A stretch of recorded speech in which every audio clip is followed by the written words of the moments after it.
সাংস্কৃতিক তথা শৈক্ষিক নগৰী যোৰহাট চহৰৰ কাষৰীয়া ঢেকৰগৰা মনাইমাজিত কেইবাখনো গাঁৱৰ ৰাইজ একত্ৰিত হৈ ঐতিহাসিক ভোগদৈ নৈত গোধনক নোৱাই ধুৱাই উদযাপন কৰে গৰু বিহু। ঐতিহ্যমণ্ডিত মনাইমাজি গাঁৱৰ ভোগদৈ ঘাটত আমি 18টা বৰ্ষৰ বাবে সমূহীয়া ভিত্তিত এই গৰু গা ধোৱা কাৰ্যসূচী উদযাপন কৰিছোঁ।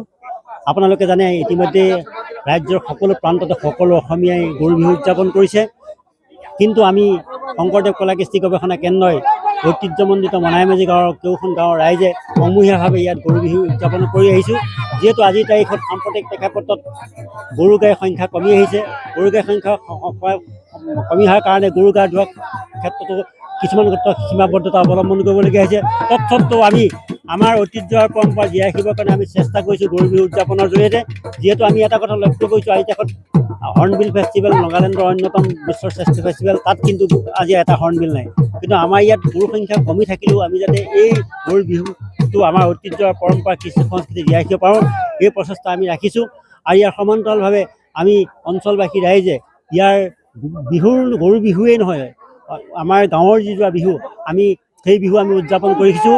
আৰু সমান্তৰালভাৱে আমি এই নতুন প্ৰজন্মখিনিক আমি আমাৰ আজু ককা দেউতা আমাৰ প্ৰজন্মৰ নতুন প্ৰজন্মৰ লগত একেটা খুঁটাৰে জীয়াই ৰাখি এই কাৰ্যসূচী ৰূপায়ণ কৰিবৰ কাৰণে আমি চেষ্টা কৰিছোঁ। ইয়াৰ জৰিয়তে আমি আপোনালোকে আমাক এই বাৰ্তাটিটো সমূহীয়াভাৱে প্ৰচাৰৰ ব্যৱস্থা কৰি দিয়াৰ কাৰণে আপোনালোকে বিহুৰ উপলক্ষে শুভেচ্ছা লগে ধন্যবাদ জনাইছোঁ। মাহ হালধিৰে গোধনক গা ধুৱাই গৰু বিহুৰ যি পৰম্পৰা সেয়া প্ৰজন্মৰ পৰা প্ৰজন্মলৈ যোৱাৰ প্ৰয়াস গাঁওবাসী ৰাইজৰ।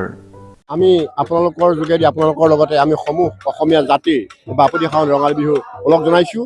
আমি প্ৰত্যেক বছৰেই এই মালোৱালি ঘাটত আমি গৰু ধোৱা পৰম্পৰা আমি ৰক্ষা কৰি আহিছোঁ। আমাৰ নতুন প্ৰজন্মৰ মাজতেও আমাৰ আগৰ পৰাই আমাৰ ককা আজু ককাসকলে এই অনুষ্ঠান পালন কৰি আহিছে। এতিয়া আপোনালোকে আপোনালোকৰ চেনেলৰ যোগেদি আমি সমূহ অসমত আপোনালোকে আমাক চিনাকি কৰি দিছে, তাৰ বাবে আমি আপোনালোকক ধন্যবাদ জ্ঞাপন কৰিছোঁ। আৰু আমি নতুন প্ৰজন্মকো আমি সেৱা জনাইছোঁ যাতে আমাৰ এই পৰম্পৰা আগলৈও আমাৰ অক্ষুণ্ণ ৰাখে। যিহেতু আজি আমাৰ এই বাপতিসাহোন ৰঙালী বিহু, সেইটো মই এটি বিহুৰ কলিয়ে আপোনালোক সকলো ৰাইজকে আমি বিহুৰ ওলগ জনাইছোঁ। আয়ে বয়ে দিয়া তোলামকৈ গামোচা কাকে মই কান্ধতে লৈ। অঞ্চলটোৰ প্ৰায়বোৰ লোক ওলাই আহি গোধনক গা ধুৱাই এফাকি বিহু গাই উদযাপন কৰা পৰিলক্ষিত হ'ল গৰু বিহু। অনুপম বৰাৰ ৰিপৰ্ট, নিউজ নাও।